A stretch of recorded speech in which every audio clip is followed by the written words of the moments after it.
بسم اللہ الرحمن الرحیم۔ حضرت فاطمہ رضی اللہ تعالیٰ عنہ کی پسندیدہ دو صورتیں اپنی اولاد کی کامیابی، عزت، دولت اور لمبی عمر کے لیے پڑھو۔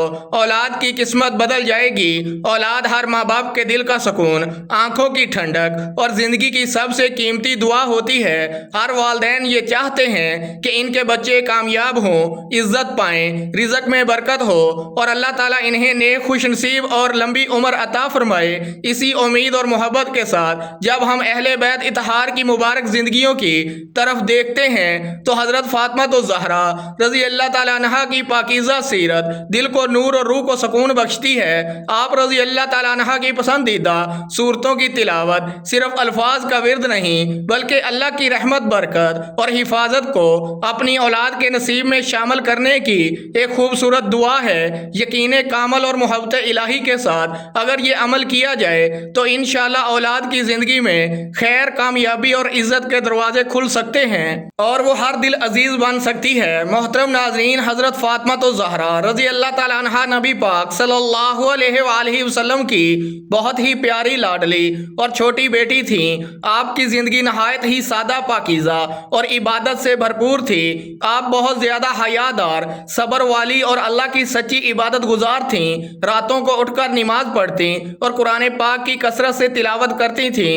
حضور نبی کریم صلی اللہ علیہ وآلہ وسلم بھی آپ سے بے پناہ محبت کرتے تھے اور آپ فرمایا کرتے کہ فاطمہ میرے جگر کا ٹکڑا ہے۔ یہی وجہ ہے کہ جو کوئی دل سے حضرت فاطمہ الزہرا رضی اللہ تعالیٰ عنہا سے محبت کرتا ہے، اللہ تبارک و تعالیٰ بھی اس سے محبت فرماتے ہیں اور اس کی زندگی کو خوشیوں، برکتوں اور رحمتوں سے بھر دیتے ہیں۔ حضرت فاطمہ الزہرا رضی اللہ تعالیٰ عنہا قرآن پاک کی بے شمار صورتوں کی تلاوت فرمایا کرتی تھیں، لیکن دو ایسی مبارک صورتیں تھیں جو آپ کو بے حد محبوب تھیں۔ آپ اپنی اولاد کی کامیابی، عزت، صحت، سلامتی اور لمبی عمر کے لیے روزانہ محبت اور اخلاص کے ساتھ ان کی تلاوت فرماتی تھیں۔ آپ کا یقین تھا کہ اللہ تبارک و تعالیٰ کا کلام دلوں کو سکون دیتا ہے، گھروں میں رحمتیں نازل کرتا ہے اور اولاد کی زندگی کو خیر و برکت سے بھر دیتا ہے۔ اسی لیے ہر مسلمان ماں باپ کو چاہیے کہ وہ بھی اپنی اولاد کی بھلائی، کامیابی اور روشن مستقبل کے لیے ان مبارک صورتوں کی تلاوت کو اپنا روزانہ کا معمول بنا لیں تاکہ ان کی زندگی ایمان، سکون، خوشیوں اور اللہ تعالیٰ کی بے شمار رحمتوں سے بھر جائے۔ محترم ناظرین، یہ ایسی دو صورتیں ہیں جو قرآن کریم کی نہایت عظیم اور بابرکت صورتوں میں شمار ہوتی ہیں اور یہی وجہ ہے کہ یہ حضرت فاطمہ الزہرا رضی اللہ تعالیٰ عنہا کو بہت زیادہ پسند تھیں۔ یہ صورتیں نہ صرف چھوٹی اور آسان ہیں بلکہ ہر مسلمان کے دل کے بہت قریب بھی ہیں، اس لیے ہر کوئی انہیں بآسانی یاد کر سکتا ہے اور روزانہ پڑھ سکتا ہے۔ اگر آپ بھی اپنی اولاد کی عزت، کامیابی، صحت، لمبی عمر اور ہر قسم کی پریشانیوں اور اچانک آنے والی مصیبتوں سے حفاظت چاہتے ہیں تو ان صورتوں کو اپنی زندگی کا حصہ بنا لیں۔ انہیں اپنے لیے اور اپنے بچوں کے لیے روزانہ پڑھیں اور اپنی زبان پر ان کا ورد جاری رکھیں۔ جس طرح حضرت فاطمہ الزہرا رضی اللہ تعالیٰ عنہا کو ان صورتوں سے خاص محبت تھی، آپ بھی ان سے محبت کریں اور اپنے دل میں ان کی قدر پیدا کریں۔ انشاءاللہ اللہ تعالیٰ آپ کو دنیا میں سکون، عزت اور راحت عطا فرمائے گا اور آپ کے بچوں کو بھی لوگوں کے دلوں کا محبوب بنا دے گا۔ ان کی زندگیوں میں کامیابی، خوشحالی اور برکتیں نازل فرمائے گا اور ہر قدم پر اپنی خاص رحمتوں اور حفاظت میں رکھے گا۔ محترم ناظرین، ایک ایسی عظیم ہستی حضرت فاطمہ الزہرا رضی اللہ تعالیٰ عنہا جو نہ صرف خاتون جنت ہیں بلکہ قیامت تک آنے والی تمام خواتین کے لیے بہترین نمونہ بھی ہیں، وہ مقدس ہستی ہیں۔ حضرت فاطمہ رضی اللہ تعالیٰ عنہا نبی آخر الزماں حضرت محمد مصطفیٰ صلی اللہ علیہ وآلہ وسلم کی لاڈلی بیٹی اور حضرت ختیجہ رضی اللہ تعالیٰ عنہا کی گود کی پرورش یافتہ تھیں۔ آپ کا بچپن ہی آزمائشوں سے بھرا ہوا تھا، لیکن ان آزمائشوں نے آپ کے کردار کو مزید مضبوط اور روشن بنا دیا۔ جب مکہ مکرمہ میں اسلام کا آغاز ہوا اور کفار نے حضور پاک صلی اللہ علیہ وآلہ وسلم پر ظلم و ستم کی انتہا کر دی تو اس وقت ایک کم سن بچی اپنے والد کے ساتھ ڈٹ کر کھڑی رہی تھی۔ یہ تھی حضرت فاطمہ رضی اللہ تعالیٰ عنہا جو اپنے والد کا دکھ بانٹتی تھیں، ان کے زخموں پر مرہم رکھتی تھیں اور ان کی دلجوئی کرتی تھیں۔ ایک مشہور واقعہ ہے کہ جب حضور نبی کریم صلی اللہ علیہ وآلہ وسلم سجدے میں تھے اور کفار نے آپ پر اوجڑی ڈال دی تو حضرت فاطمہ رضی اللہ تعالیٰ عنہا نے آ کر اسے ہٹایا اور روتی رہیں۔ محترم ناظرین، حضرت فاطمہ رضی اللہ تعالیٰ عنہا کی زندگی ہمیں یہ سکھاتی ہے کہ بیٹی صرف گھر کی زینت نہیں ہوتی بلکہ مشکل وقت میں والدین کا سب سے بڑا سہارا بھی بن سکتی ہے۔ جب مسلمانوں نے مدینہ منورہ کی طرف ہجرت کی تو حضرت فاطمہ رضی اللہ تعالیٰ عنہا نے بھی ہجرت فرمائی اور وہاں ایک نئی زندگی کا آغاز کیا۔ مدینہ کی زندگی سادگی، عبادت اور قربانی کا حسین نمونہ تھی۔ آپ کا نکاح حضرت علی رضی اللہ تعالیٰ عنہ سے ہوا جو اسلام کے عظیم سپاہی اور خلیفہ راشد تھے۔ یہ نکاح ہمیں یہ سبق دیتا ہے کہ کامیاب ازدواجی زندگی کا دار و مدار مال و دولت پر نہیں بلکہ محبت، تقوی اور باہمی احترام پر ہوتا ہے۔ حضرت فاطمہ رضی اللہ تعالیٰ عنہا گھر کے تمام کام خود انجام دیتی تھیں۔ چکی پیسنا، پانی بھرنا، بچوں کی پرورش کرنا، یہ سب کام وہ خوشی سے کرتی تھیں۔ ایک مرتبہ آپ نے اپنے ہاتھوں کی تکلیف کا ذکر کیا تو حضور پاک صلی اللہ علیہ وآلہ وسلم نے آپ کو تسبیحات سکھائیں جو آج بھی تسبیح فاطمہ کے نام سے جانی جاتی ہے۔ یہ واقعہ ہمیں یہ سبق دیتا ہے کہ اصل سکون دنیاوی آسائشوں میں نہیں بلکہ اللہ تبارک و تعالیٰ کی یاد میں ہے۔ حضرت فاطمہ رضی اللہ تعالیٰ عنہ کے یہاں 4 بچوں کی ولادت ہوئی۔ حضرت حسن رضی اللہ تعالیٰ عنہ، حضرت حسین رضی اللہ تعالیٰ عنہ، حضرت زینب رضی اللہ تعالیٰ عنہ اور حضرت ام کلثوم رضی اللہ تعالیٰ عنہ۔ حضرت حسن رضی اللہ تعالیٰ عنہ اور حضرت حسین رضی اللہ تعالیٰ عنہ جنت کے نوجوانوں کے سردار ہیں۔ حضرت فاطمہ رضی اللہ تعالیٰ عنہ کی زندگی سیرت طیبہ کا نہایت روشن اور پاکیزہ باب ہے۔ آپ کی حیات مبارکہ صبر، عبادت، حیا، سادگی اور اللہ کی رضا میں مکمل فنا ہونے کا بہترین نمونہ ہے۔ جب مسلمانوں نے مدینہ منورہ کی طرف ہجرت کی تو حضرت فاطمہ رضی اللہ تعالیٰ عنہ بھی بعد میں وہاں تشریف لے گئیں۔ مدینہ میں آپ کی زندگی عبادت، خدمت اور سادگی کا حسین نمونہ تھی۔ حضرت فاطمہ رضی اللہ تعالیٰ عنہ کی شخصیت بے شمار اعلیٰ صفات کا مجموعہ تھی۔ انتہائی حیادار، صابرہ اور شاکرہ، عبادت گزار، سادگی پسند، والدین کی فرما بردار، شوہر کی وفادار اور مددگار۔ حضور پاک صلی اللہ علیہ وآلہ وسلم کے وصال کے بعد حضرت فاطمہ رضی اللہ تعالیٰ عنہ بہت غمگین رہیں اور صرف 6 ماہ بعد آپ کا بھی انتقال ہو گیا۔ آپ کا وصال مدینہ منورہ میں ہوا اور آپ جنت البقیع میں مدفون ہیں۔ حضرت فاطمہ رضی اللہ تعالیٰ عنہ کی زندگی ہمیں یہ سبق دیتی ہے دنیا کی چمک دمک سے زیادہ آخرت کی فکر، مشکلات میں صبر اور اللہ تبارک و تعالیٰ پر توکل، گھریلو زندگی میں محبت اور سادگی۔ حضرت فاطمہ رضی اللہ تعالیٰ عنہ نہ صرف ایک عظیم بیٹی تھیں بلکہ ایک مثالی بیوی، ماں اور کامل مومنہ بھی تھیں۔ ان کی زندگی ہر مسلمان عورت اور مرد کے لیے مشعل راہ ہے۔ محترم ناظرین، حضرت فاطمہ رضی اللہ تعالیٰ عنہ کی زندگی ہمیں یہ پیغام دیتی ہے کہ ہم سادگی اختیار کریں، اللہ کی رضا کو ہر چیز پر مقدم رکھیں، مشکلات میں صبر کریں اور اپنے رشتوں کو محبت اور اخلاص سے نبھائیں۔ اللہ تعالیٰ نے فرمایا، ترجمہ اور یاد کرو، جب لقمان نے اپنے بیٹے کو نصیحت کرتے ہوئے فرمایا، اے میرے بیٹے، کسی کو اللہ کا شریک نہ کرنا، بے شک شرک یقیناً بڑا ظلم ہے۔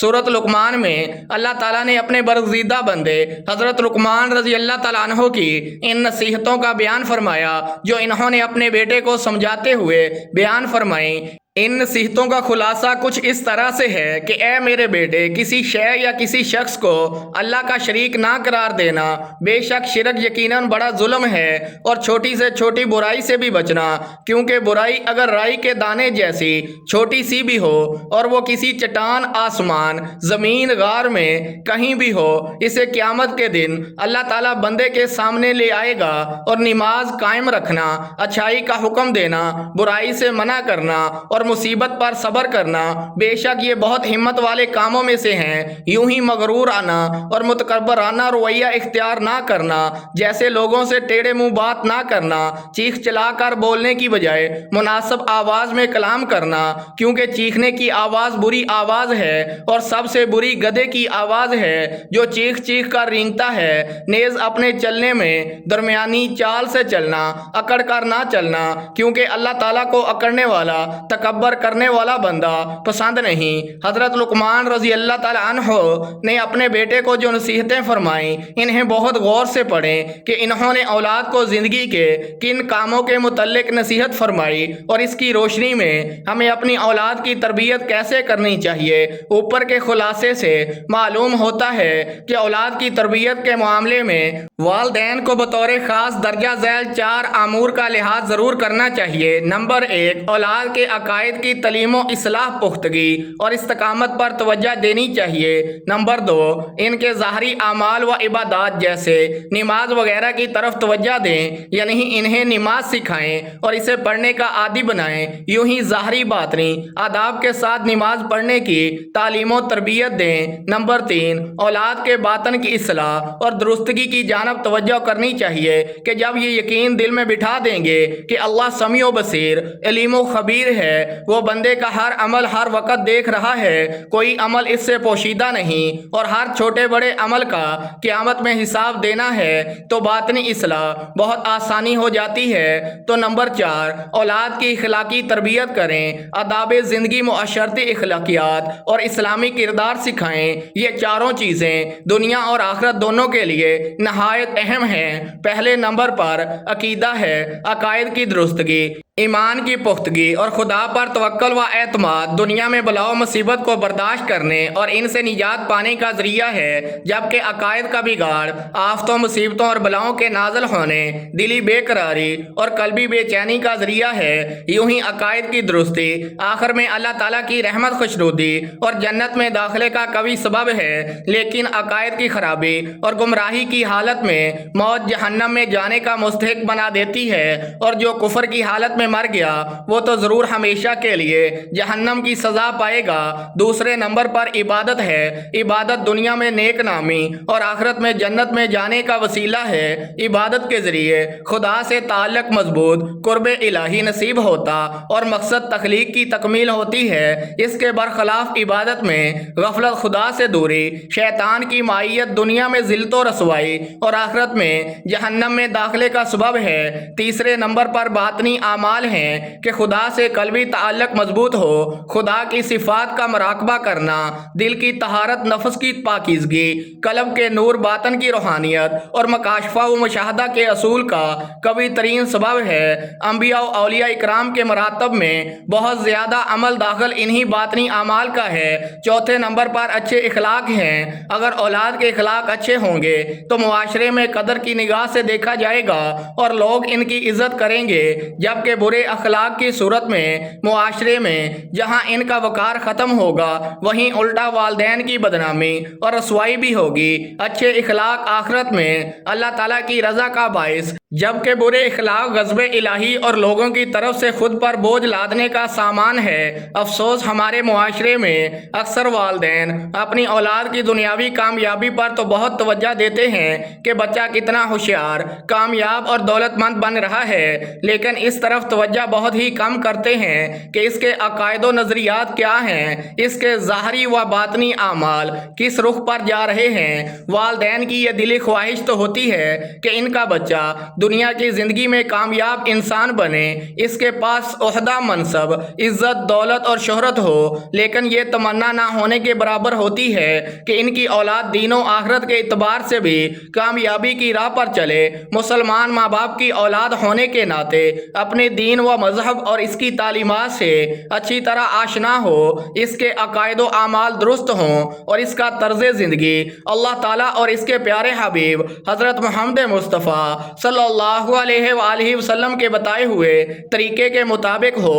والدین کی یہ آرزو تو ہوتی ہے کہ ان کی اولاد دنیا میں خوب ترقی کرے تاکہ اولاد کے ساتھ ساتھ والدین کی دنیا بھی سنور جائے اور انہیں بھی آسائش و آرام نصیب ہو، لیکن اس طرف توجہ نہیں کرتے کہ ان کی اولاد قبر کی زندگی زندگی میں ان کے چین کا باعث بنے اور آخرت میں ان کے لیے شفاعت و مغفرت کا ذریعہ بنے۔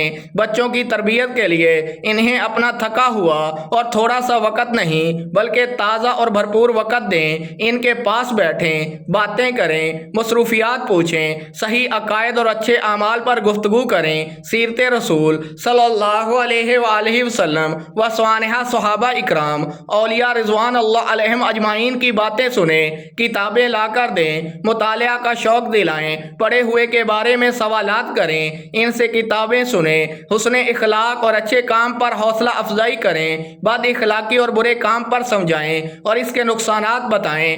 بچوں کو صحت و صفائی کی اہمیت بتائیں، متوازن اور صحت مند غذا بتائیں، اس کے کھانے کی عادت ڈالیں، صفائی کا معمول بنانے کی تربیت دیں، مفید اور فضول کاموں کا فرق بتائیں، جیسے مطالعہ و تلاوت عبادت مفید ہے، یوں ہی سیر و ورزش اور جائز تفریح اچھی چیز ہے، جبکہ موبائل کی بہت زیادہ مشغولیت اور انٹرنیٹ کا کثیر استعمال برا ہے۔ محنت، ہمت اور چستی کامیابی کے ذرائع ہیں، جبکہ سستی، کاہلی اور کام چوری زندگی ناکام بنا دیتے ہیں۔ الغرض اولاد کو وقت اور توجہ دیں گے تو والدین کی زندگی آسان ہوگی اور بچوں کی زندگی بھی کامیاب، ورنہ خود بھی دکھی ہوں گے اور اولاد بھی پریشان۔ اللہ تعالی ہم سب کو اپنی اولاد کی ایسی تعلیم و تربیت کرنے کی توفیق عطا فرمائے جو ان کے لیے دنیا و آخرت دونوں میں کامیابی کا ذریعہ بنے اور والدین کے دنیاوی سکون اور اخروی نجات کا سامان ہو۔ آمین یا رب العالمین۔ آخر میں دعا ہے کہ اللہ تعالی ہمیں حضرت فاطمہ رضی اللہ تعالی عنہا کی سیرت پر عمل کرنے کی توفیق عطا فرمائے۔ محترم ناظرین، روایات میں آتا ہے کہ حضرت فاطمہ الزہرا رضی اللہ تعالی عنہا سورۃ فاتحہ اور سورۃ اخلاص کی تلاوت کثرت سے فرمایا کرتی تھیں۔ سورہ فاتحہ قرآن پاک کی سب سے عظیم سورت ہے۔ یہ ایک مکمل دعا ہے جس میں اللہ تعالیٰ سے ہدایت، رحمت اور سیدھے راستے کی طلب کی جاتی ہے، اسی لیے اسے ہر نماز میں پڑھا جاتا ہے اور اسے شفا کی صورت بھی کہا جاتا ہے، یعنی اللہ تعالیٰ اس کی برکت سے بیماریوں سے شفا عطا فرماتا ہے، مشکلات کو آسان کرتا ہے، حاجات کو پورا فرماتا ہے اور رزق میں اضافہ کرتا ہے۔ یہ خاص طور پر بچوں کے لیے بھی بہت بہترین دعا ہے کیونکہ اس میں دنیا اور آخرت کی بھلائی مانگی جاتی ہے۔ اسی طرح سورۃ اخلاص ایک عظیم سورت ہے جسے سورۃ توحید بھی کہا جاتا ہے۔ اس میں اللہ تعالیٰ کی وحدانیت اور شان عظمت بیان کی گئی ہے کہ اللہ تبارک و تعالیٰ ایک ہے، بے نیاز ہے، نہ اس کی کوئی اولاد ہے اور نہ وہ کسی کی اولاد ہے۔ یہی وجہ ہے کہ یہ سورت حضرت فاطمہ الزہرا رضی اللہ تعالیٰ عنہا کو بہت زیادہ پسند تھی اور آپ رضی اللہ تعالیٰ عنہا اس کی کثرت سے تلاوت فرمایا کرتی تھیں۔ محترم ناظرین، روایات میں آتا ہے کہ حضرت فاطمہ الزہرا رضی اللہ تعالیٰ عنہا سورت فاتحہ اور سورت اخلاص کی تلاوت کثرت سے فرمایا کرتی تھیں۔ سورت فاتحہ قرآن پاک کی سب سے عظیم سورت ہے۔ یہ ایک مکمل دعا ہے جس میں اللہ تعالیٰ سے ہدایت، رحمت اور سیدھے راستے کی طلب کی جاتی ہے، اس لیے اسے ہر نماز میں پڑھا جاتا ہے اور اسے سورۃ الشفا کی کہا جاتا ہے، یعنی اللہ تعالیٰ اس کی برکت سے بیماریوں سے شفا عطا فرماتا ہے، مشکلات کو آسان کرتا ہے، حاجات کو پورا فرماتا ہے اور رزق میں اضافہ کرتا ہے۔ یہ خاص طور پر بچوں کے لیے بھی بہت بہترین دعا ہے کیونکہ اس میں دنیا اور آخرت کی بھلائی مانگی جاتی ہے۔ اسی طرح سورۃ اخلاص ایک عظیم سورت ہے جسے سورۃ توحید بھی کہا جاتا ہے۔ اس میں اللہ تعالیٰ کی وحدانیت اور شان عظمت بیان کی گئی ہے کہ اللہ تبارک و تعالیٰ ایک ہے، بے نیاز ہے، نہ اس کی کوئی اولاد ہے اور نہ وہ کسی کی اولاد ہے۔ یہی وجہ ہے کہ یہ سورت حضرت فاطمہ الزہرا رضی اللہ تعالیٰ عنہا کو بہت زیادہ پسند تھیں اور آپ اس کی کثرت سے تلاوت فرمایا کرتی تھیں۔ بسم اللہ الرحمن الرحیم، الحمد للہ رب العالمین، الرحمن الرحیم، مالک یوم الدین، ایاک نعبد و ایاک نستعین، اہدنا الصراط المستقیم، صراط الذین انعمت علیہم غیر المغضوب علیہم ولا الضالین، آمین۔ پھر اس کے بعد سورۃ اخلاص کو 11 مرتبہ پڑھنے کا معمول بنائیں۔ بسم اللہ الرحمن الرحیم، قل هو اللہ احد اللہ الصمد لم یلد ولم یولد ولم یکن لہ کفوا احد۔ اگر آپ اس سے زیادہ پڑھ سکتے ہیں تو ضرور ضرور پڑھیں کیونکہ یہ دونوں چھوٹی چھوٹی صورتیں ہیں اور بہت آسانی سے پڑھی جا سکتی ہیں۔ جتنا زیادہ پڑھیں گے اتنا ہی زیادہ فائدہ اور برکت حاصل ہوگی انشاءاللہ۔ محترم ناظرین، ہمیں چاہیے کہ ہم اپنی اولاد کو شروع ہی سے قرآن پاک کے قریب کریں، انہیں نیکی، سچائی، نماز، ادب اور اچھے اخلاق کی تعلیم دیں، کیونکہ اصل کامیابی صرف دنیا کی ترقی نہیں بلکہ اللہ تعالیٰ کی رضا حاصل کرنا ہے۔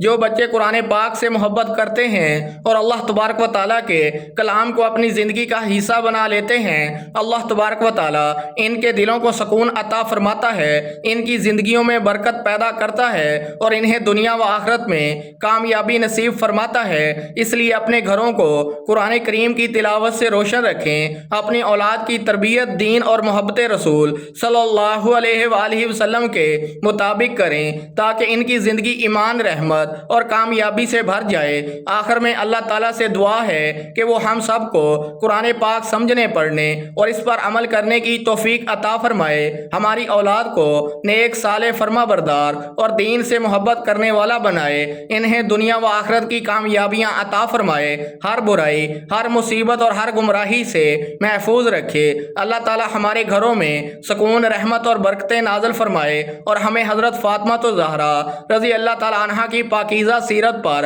عمل کرنے کی توفیق عطا فرمائے، آمین یا رب العالمین۔ محترم ناظرین، آخر میں آپ سے گزارش ہے کہ اپنے رزق میں برکت، وسعت اور کشادگی کے لیے اللہ تعالیٰ کے 99 ناموں میں سے کوئی ایک نام لکھ کر کامنٹ باکس میں لازمی شیئر کریں۔ اگلی ویڈیو تک کے لیے اجازت دیجیے۔ اللہ حافظ۔ السلام علیکم ورحمۃ اللہ وبرکاتہ۔